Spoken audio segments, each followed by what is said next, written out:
அதிகாரம் நீத்தார் பெருமை. குறள் 24. உரனென்னும் தோட்டியான் ஓரறைந்தும் காப்பான் வரனென்னும் வைப்பிற்கோர் வித்து.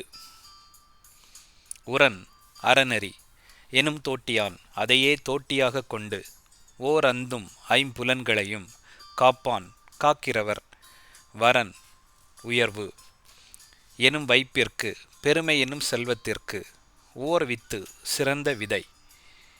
புலன்கள் கண் காது மூக்கு நாவு தோல் கட்டுப்பாடின்றி விட்டுவிட்டால் ஒழுக்கம் குன்றும். அதை கட்டுப்படுத்த உரன் அதாவது ஒழுக்கம்தான் ஒரே தோட்டியாக இருப்பார். புலன்களை ஒழுக்கத்தால் காக்கிறவன் உலகத்தில் உயர்ந்த பெருமையை விதைப்பவன் போலான். அதாவது ஒழுக்கத்தை தோட்டியாய்க் கொண்டு ஐம்புலன்களையும் அடக்கி காக்கிறவன் உயர்ந்த பெருமை எனும் செல்வத்தை விதைத்தவனாகிறான். நன்றி.